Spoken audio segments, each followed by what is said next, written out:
Est-ce que vous êtes en forme? Oui, plutôt, Bah pour oui, ce ça début va. de semaine. Audrey? Oui, Christophe, lundi matin. ça se passe bien également. Oui, Alors c'est vrai qu'avec l'hiver, certaines personnes sont sujettes à des petits moments de baisse de morale, de déprime. Rodolphe a la solution pour passer à travers ces mauvaises périodes, Rodolphe? Et vous, Christine, vous avez le moral? Moi, ça va, très bien. Bon.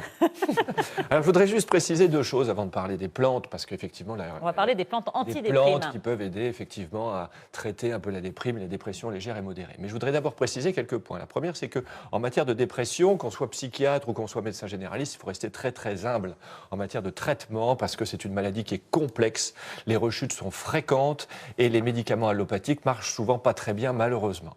Donc la première chose à faire quand on a fait le diagnostic de dépression, le diagnostic est assez facile puisqu'on se rend compte très facilement, même chez un médecin généraliste, le diagnostic est facile, le manque de tonus, le manque d'envie, les troubles de l'appétit, les troubles du sommeil, c'est assez facile. Mais une fois que le diagnostic est fait, eh bien, il faut s'assurer de deux choses. La première, c'est qu'il n'y a pas une maladie sous-jacente, Derrière. comme un problème de thyroïde ou une maladie neurodégénérative ou une carence, une anémie, etc., qui pourrait expliquer justement cette déprime ou cette dépression. Et puis, la deuxième, c'est que les médicaments allopathiques, je l'ai dit tout à l'heure, sont rarement efficaces à 100%. Et même les antidépresseurs très connus, comme la fluoxétine, qui est le Prozac, qui a été la première pilule du bonheur, entre guillemets, eh bien, fonctionnent malheureusement pas souvent très bien. Oui. Et puis, entraîne souvent des rechutes, en fait, comme vous le disiez. Voilà, alors ça entraîne surtout une dépendance. La rechute, voilà. elle est liée à la maladie, mais effectivement, ça entraîne souvent des dépendances et des effets secondaires comme de la fatigue, de la prise de poids, etc.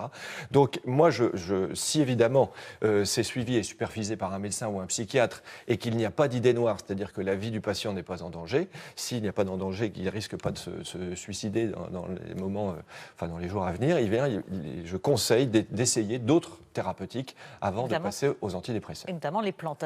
Et notamment les plantes. Et bien Alors, effectivement, donc j'ai fait une petite recherche, une petite liste, et puis j'ai trouvé 8 plantes qui sont très connues pour traiter la dépression, avec certaines qui sont bien connues et puis d'autres qui le sont moins. Et en particulier le millepertuis, qu'on connaît bien. Alors le millepertuis, les études médicales ont montré que c'était tout aussi efficace que le Prozac, donc ça vaut le coup d'essayer avant de prendre des antidépresseurs allopathiques.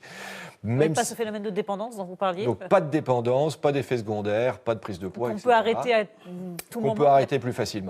Alors le petit bémol avec le millepertuis, c'est c'est un inducteur enzymatique, c'est-à-dire que ça provoque, ça fait moins bien fonctionner d'autres médicaments. Par exemple, les contraceptifs ou les antihypertenseurs, eh bien fonctionneraient moins bien en prenant du millepertuis. Il y a d'autres plantes, le safran également, j'ai vu. Alors le safran aussi, c'est nouveau, on en parle beaucoup, il y a beaucoup de médicaments complémentaires qu'on peut trouver en pharmacie ou en magasin bio qui proposent le safran, qui marche très bien aussi, les études ont montré d'excellents résultats avec le safran. Alors, on va peut-être pas tous les citer, mais non, j'invite nos téléspectateurs à aller chercher la liste sur Internet. Et puis, moi, j'en ai choisi 8. Il en existe des dizaines d'autres. Il y a la valériane, il y a la valériane, il y a la mélisse, le ginkgo, le ginseng, etc. Passiflore. Voilà. Alors, une petite, il n'y a pas d'effet secondaire, il n'y a pas de contre-indication, sauf chez la femme enceinte. Alors, pas de panique si vous avez pris ces médicaments alors que vous êtes enceinte de quelques semaines.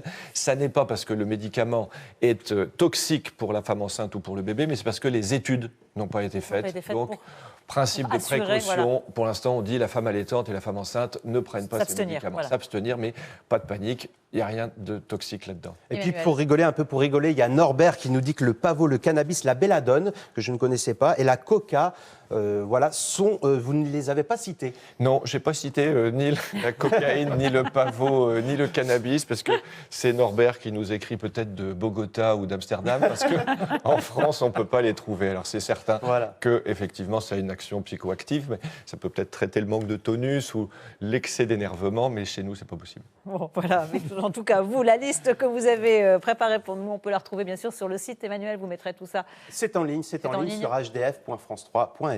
C'est déjà en ligne, c'est magnifique, c'est efficace sur cette émission. Merci, voilà, Rodolphe.